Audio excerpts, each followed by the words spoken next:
Mon fils pilote de ligne M a appelé à 19h20 cet un mardi soir, précis, je me souviens de l'horloge rouge accrochée dans ma cuisine de Lyon. Il M a dit « Maman, je suis choqué, elle est sur mon vol-pas, chez elle tu comprends, elle est là à 3 rangées de moi comme passagère, moi je ne sais plus quoi faire, ces mots M ont transpercé comme une lame glaciale, je venais de finir de préparer un gratin dauphinois pour le dîner, et soudain tout s'est arrêté. Je suis resté debout devant la table, les mains tremblantes, le téléphone collé à l'oreille incapable de respirer. Mon fils unique, mon garçon que j'y ai vu apprendre à marcher sur les pavés humides de la rue Victor Hugo à Lyon était là en uniforme bleu nuit avec ses galons dorés et face à lui une silhouette qu'il n'aurait jamais dû voir dans ces circonstances. Mon fils avait la voix cassée, j'y entends encore le bourdonnement sourd de l'avion derrière lui et son souffle quand il a dit « Maman, jure que je ne comprends pas l'élève. » Avait dit qu'elle passait la soirée à la maison à Grenoble, mais elle est ici devant mes yeux et je sens que quelque chose cloche fort, très fort. Imagine-toi, après 40 ans de travail acharné à la poste, après avoir économisé chaque franc puis chaque euro pour donner à ce garçon la meilleure éducation, les meilleures écoles de pilotage à Toulouse pour que jamais il ne manque de rien, tu entends ton fils te dire qu'il vient de découvrir un mensonge énorme, une trahison qui explose au milieu du ciel à 10 000 mètres d'altitude et tu ne peux rien faire, tu es la plantée dans ta cuisine avec la radio RTL encore allumée en arrière, plan une vieille chanson de Michel Sardou qui parlait de la famille et des voyages et ton cœur explose entre colère et peur. J'y avais encore dans les mains les factures payées au centime, près de 327,50 € pour ces derniers uniformes et là il m'appelle sous le choc, sa voix résonne, maman tu aimes, entends maman. Tu crois que je rêve, maman dit. Moi que je ne deviens pas fou et moi je ne savais même pas répondre, j'essaierais juste le combiner fort contre mon oreille comme si je pouvais le protéger à travers les câbles invisibles de LR France et du réseau Orange dans 15 minutes. MATI dit 15 minutes. Maman, je devrais fermer le cockpit et décoller avec elle à bord, tu comprends elle l'injustice, tu comprends le poids sur ses épaules, elle n'est pas seulement une femme assise sur un siège, ce n'est pas seulement un billet payé, c'est tout.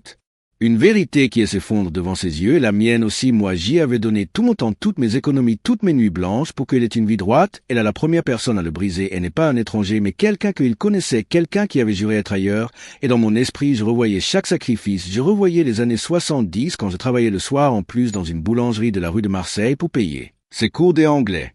Je revoyais mes mains couvertes de farine, je revoyais mon vieux manteau marron râpé par le temps, et je me disais, pourquoi, après tant d'efforts, la vie me renvoie cette gifle à travers lui. Alors je te demande, toi qui écoutes, as-tu déjà vécu ça, un moment où tout s'effondre en une seule phrase, où tu réalises que tu as cru en quelque chose de faux pendant des années? Laisse ton commentaire, raconte-moi ton histoire, car je sais que je ne suis pas seul à avoir ressenti cette brûlure et je veux que tu restes avec moi, car ce que mon fils a découvert dans cet avion ce soir-là a changé tout notre destin, et crois-moi, tu n'es pas prêt pour ce qui vient après.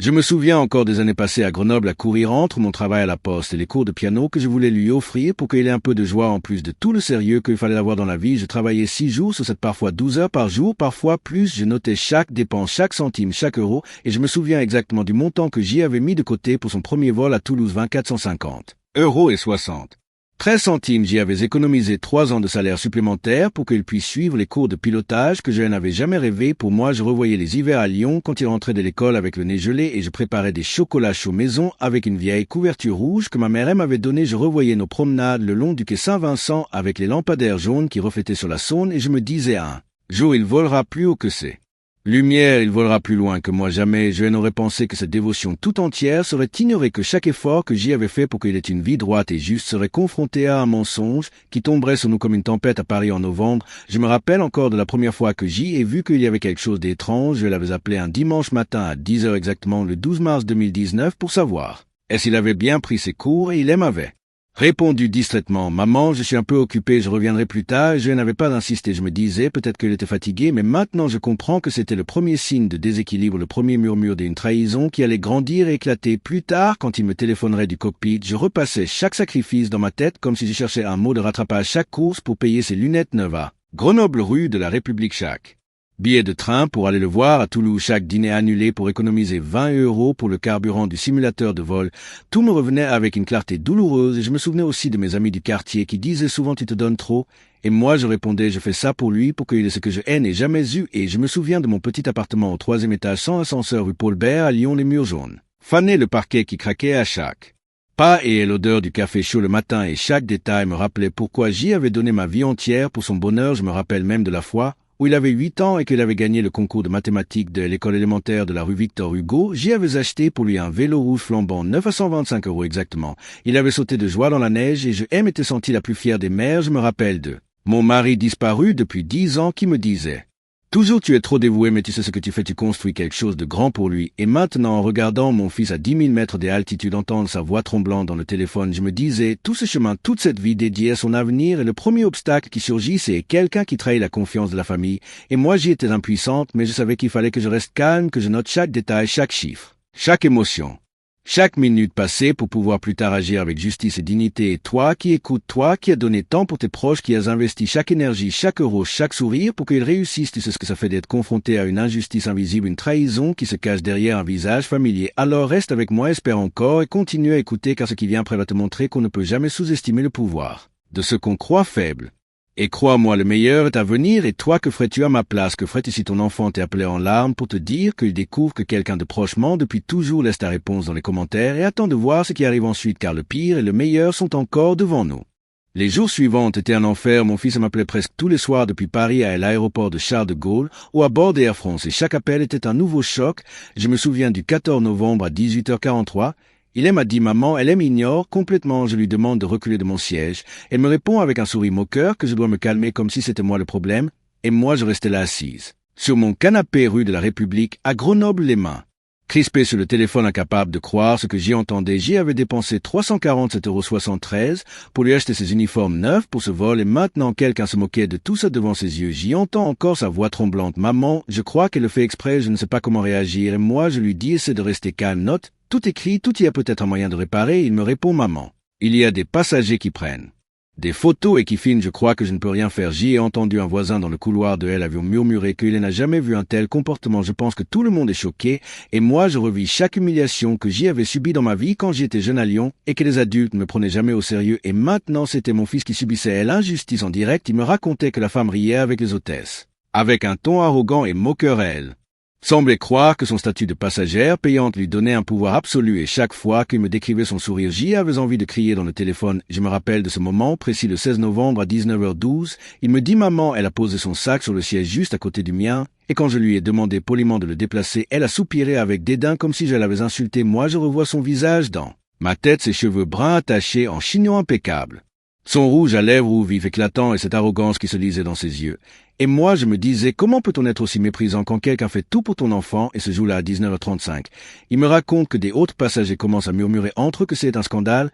Je me souviens de mon propre voisin de palier, Monsieur Dupont, qui m'avait dit il y a des années « Madame, vous vous donnez trop », et maintenant c'est lui qui m'appelle pour me dire « Maman ». Les gens prennent des vidéos, certains disent que c'est honteux, et moi je pense à toutes ces années de sacrifices, toutes ces économies, toutes ces nuits passées à compter chaque centime pour son avenir. Elle a tout est humilié devant mes yeux, et je me rappelle aussi que le 18 novembre à 20h05, il me dit « Maman, elle vient de rire de moi devant le commandant de bord », et moi je pense à mon fils 8 ans qui avait gagné le concours de mathématiques à l'école primaire. Maintenant, il est là en uniforme, impeccable, tremblant de colère et de honte. Je me rappelle des passagers qui chuchotent entre eux dans le couloir du vol que c'est incroyable que quelqu'un puisse être aussi impoli. Et moi, je note tout, je relis chaque message, chaque photo que mon fils m'envoie, et je commence à sentir que quelque chose doit changer. Je sens que sa patience a des limites, et la mienne aussi. Je me souviens d'elle après midi à Grenoble, où j'y avais regardé par la fenêtre la neige tomber sur les toits, et je m'étais dit un jour, il faudra que tu défendes ce qui est juste, et ce jour est arrivé maintenant, même à distance. Je commence à préparer notre réaction. Je me rappelle aussi du vendredi 20 novembre à 17h48. Mon fils m'envoie une photo du journal de bord de l'avion où elle envoie son siège et le siège des L à côté avec des passagers filmant et un steward qui prend des notes. Et je me dis enfin, il y a des témoins, il y a une preuve, et toi qui écoutes, toi qui as déjà été témoin des humiliations ou des injustice, tu sais que parfois il faut juste attendre le moment où le monde commence à remarquer ce que tu subis. Alors reste avec moi, attends la suite, car le moment où tout bascule approche, et crois-moi, ce que tu vois sur cette photo, elle n'est que le début de l'escalade. Et toi, que ferais-tu si ton fils te montrait ses preuves? Que ferais-tu si chaque jour il subissait cette arrogance et cette méchanceté? Laisse ton avis dans les commentaires, et espère encore, car ce qui vient ensuite va te montrer la puissance cachée de ceux qu'on croit impuissants. Ce soir-là, le 21 novembre à 19h22, je me suis assis sur mon vieux fauteuil en cuir marron dans mon salon de Grenoble. Les lumières de la rue Lamartine filtraient à travers les rideaux beiges, et je sentais un calme étrange, un calme que je n'avais jamais ressenti avant d'entendre la voix de mon fils tremblant dans le téléphone. « Maman, je ne peux plus rester comme ça », dit-il avec un souffle court, et moi je ferme les yeux et je repense à toutes ces années, à tous ces sacrifices, à toutes ces économies accumulées, chaque euro, chaque franc, chaque minute, passée à préparer son avenir. Et là, soudain, je comprends que je ne peux plus laisser cette injustice continuer. Je me lève et je vais vers mon bureau. J'y ouvre le tiroir du bas où je garde depuis des années les documents importants, police des assurances, actes, notariés, contrats de banque. Et là, je retrouve le document que je pensais presque oublier, un livret spécial de la Banque de France ouvert le 15 juin 2000. 5 numéros de compte Exact 5489 673. 120 00 avec un capital que j'y avais mis de côté pour les imprévus, pour les urgences familiales, et je me dis enfin c'est le moment de l'utiliser pour protéger mon fils, et je sens une chaleur dans mes mains, comme si le pouvoir que j'y avais toujours eu en silence se réveillait. J'y appelle mon avocat à 19h35, et je lui explique la situation, chaque mot est précis, chaque détail est noté, chaque numéro est cité, il prend des notes et met. Dit nous pouvons agir immédiatement, je sens mon cœur battre. Plus fort, je repense aux années 70 quand j'y étais adolescente et que je subissais les injustices des adultes qui me prenaient pour un enfant incapable, et maintenant, moi je suis adulte et je ne laisserai personne humilier mon fils. Je prépare silencieusement un plan, je note toutes les dates, toutes les heures, toutes les conversations exactes, chaque nom, chaque lieu, chaque témoin, chaque geste, et je sens que la tempête va venir, mais cette fois je suis prête, je relis les messages de mon fils du 14 au 20 novembre, je relis les photos que les passagers ont prises, je relis les documents de l'avion, tout est en place et je sens une puissance que je n'avais jamais exploité, la même puissance qui m'avait permis de survivre aux nuits de travail à la poste et au boulot supplémentaire pour payer ses cours. Je repense à son premier vol à Toulouse le 12 septembre 2017. Je me revois en train de lui serrer les mains et de lui dire « Tu vas y arriver, je sais que tu peux » et maintenant je lui dis à moi-même je peux protéger mon fils et je vais le faire avec dignité et stratégie. Je décide de ne pas agir dans la colère. Je décide d'utiliser chaque ressource, chaque contact, chaque document pour montrer la vérité et rétablir la justice. Je fais une pause, je regarde par la fenêtre la rue déserte et je sens que chaque lumière des lampadaires reflète un chemin possible. Chaque détail compte et je me rappelle les paroles de mon père qui me disait toujours garde ton calme et ton esprit clair, et moi je souris. Presque avec un mélange d'amusement et de détermination, car cette fois, je vais suivre ce conseil à la lettre. Je contacte aussi un ami journaliste à Lyon qui connaît bien les vols internationaux et je lui explique qu'il y a une injustice grave qui se déroule en temps réel et qu'il a besoin de témoins et de preuves. Je vérifie une dernière fois les messages, les photos et les coordonnées des passagers et je me dis que rien ne pourra arrêter ce que nous avons préparé. Je me rappelle du café chaud du matin de la rue Paul-Bert de Grenoble et je sens que la même énergie que j'y avais pour élever mon fils me guide maintenant pour défendre ses droits. Et toi qui écoutes, toi qui as déjà été confronté à un moment où il fallait décider de ne pas rester passif, tu sais que cette clarté et cette décision changent. Tout alors reste avec moi car dans le prochain chapitre, je vais te montrer comment ce pouvoir caché se révèle et comment tout bascule à la surprise générale. Et toi, que ferais-tu si tu avais toutes les pièces en main pour protéger quelqu'un que tu aimes? Laisse ton avis dans les commentaires et attends de voir le prochain chapitre car la révélation est sur le point de changer complètement la dynamique. Le 22 novembre à 19h50, j'ai reçu le premier message de mon fils alors que l'avion descendait vers l'aéroport de Charles de Gaulle. Il disait « Maman, je ne peux pas y croire, regarde ce que j'y ai trouvé ». Il m'a envoyé une photo du registre de bord signé par le commandant de bord et un mail officiel des Air France confirmant que le siège à côté du sien appartenait à une réservation frauduleuse. Le même billet qui avait été payé pour qu'elle soit ailleurs était en réalité actif. Sur son vol, elle a tout à basculer. Je sentais mon cœur battre à 180 par minute. Je me souvenais de toutes les années de sacrifice, tous les euros économisés, toutes les nuits passées à compter les centimes pour son avenir. Et maintenant, enfin, la vérité sortait à la lumière. J'ai appelé immédiatement mon avocat à 19h55. Et je lui ai dicté chaque preuve, chaque document, chaque photo, chaque message. Et il m'a répondu, nous avons maintenant tous les éléments pour agir efficacement. Et toi qui écoutes, toi qui as déjà attendu longtemps pour voir la justice triompher, c'est ce frisson que l'on ressent quand le pouvoir passe enfin entre de bonnes mains. Mon fils m'a raconté que les passagers commençaient à murmurer dans l'avion, certains filmaient, des autres chuchotaient que jamais il n'avait vu une telle injustice. Et moi je me rappelle de mon propre voisin de palier qui m'avait dit il y a 10 ans tu es trop patiente, et moi je souris maintenant. Car cette patience à payer, je me souviens de la vue depuis mon bureau à Grenoble, les rideaux tiraient la lumière douce et les documents étalés devant moi, le livret bancaire, le registre de bord, les messages de passagers, et je savais que tout allait changer à 19h57. Je reçois un message de l'hôtesse de LR qui dit qu'elle est informée que la réservation était invalide et qu'elle doit immédiatement changer de siège, et là je sens une montée d'adrénaline, je vois que mon fils en direct commence à se redresser dans son siège. Il raconte que la femme le regarde avec un mélange de peur et de surprise. Il n'avait jamais vu cette expression sur son visage si confiante et arrogante. Quelques minutes plus tard, à 20h, pile, le commandant de bord confirme à haute voix à tout le monde que la réservation était incorrecte et que la passagère doit se déplacer. Et tu aurais dû voir la réaction des témoins. Les passagers applaudissaient, certains filmaient, des autres chuchotaient que c'est incroyable. Et moi, je pleurais presque assise dans mon fauteuil. Je repensais aux soirées de lycée à Lyon où je comptais mes centimes pour acheter un livre pour mon fils. Je repensais aux nuits des hivers à Grenoble à surveiller ses devoirs. Et maintenant, enfin, la justice était rendue en direct. Et le meilleur, c'est que tout cela a été fait sans perdre notre dignité. Mon fils m'a envoyé des photos où l'on voit la passagère se lever avec un mélange des humiliations et des arrogances, encore visibles mais effacées peu à peu par la vérité et je repense à toutes ces années de patience, à tous ces sacrifices et je souris presque avec humour, car qui aurait cru que tous ces efforts me donneraient un pouvoir invisible mais réel? Et là je me rappelle le message que mon avocat m'avait envoyé à 20h02, il disait « Félicitations, tout est prêt pour la phase suivante. Maintenant les témoins ont confirmé chaque détail, chaque preuve entre nos mains et toi qui écoutes, toi qui as déjà été témoin des unes. Situation, oh là. Vérité surgit, enfin tu sais ce frisson des énergies et de puissance qui traverse le corps. Alors partage cette histoire si cela t'a choqué ou ému marque quelqu'un qui a besoin de voir que la patience et la justice finissent toujours par triompher et attend la suite car dans le chapitre suivant les conséquences immédiates vont montrer que cette victoire n'est pas seulement personnelle mais aussi publique et systémique. À 20h15 le 22 novembre, J. a reçu le premier appel de mon fils depuis son siège et il disait « Maman, tu ne vas pas le croire, tout le monde regarde, elle doit changer de siège » et je l'entends rire nerveusement tout en essayant de rester digne. Je repense à toutes ces années où nous avions été ignorés, à toutes ces nuits passées à économiser chaque euro, chaque centime pour lui offrir une vie décente et maintenant je vois que tout cela a un effet en temps réel. Je me rappelle des passagers qui filment discrètement et qui chuchotent entre eux, c'est incroyable, jamais vu ça. Certains applaudissent, des autres prennent des photos et mon fils me raconte que l'hôtesse de LR s'approche de la femme avec le ton ferme et dit « Madame, veuillez suivre immédiatement nos instructions » et à ce moment précis, je sens que chaque injustice que nous avions subie prend fin. Je me revois le 15 novembre lorsque je notais chaque détail, chaque message, chaque photo et maintenant tout cela sert à rétablir l'ordre, la vérité. Le commandant de bord répète à haute voix que la réservation est invalide et que la passagère doit se déplacer et je peux entendre mon fils respirer profondément et dire « Maman, je n'ai jamais ressenti une telle justice en direct » et je repense à toutes ces années à Grenoble, à Lyon, à Toulouse, où J avait suivi chaque étape de sa vie avec amour et détermination et là je vois le fruit de tout cela, les passagers soutiennent.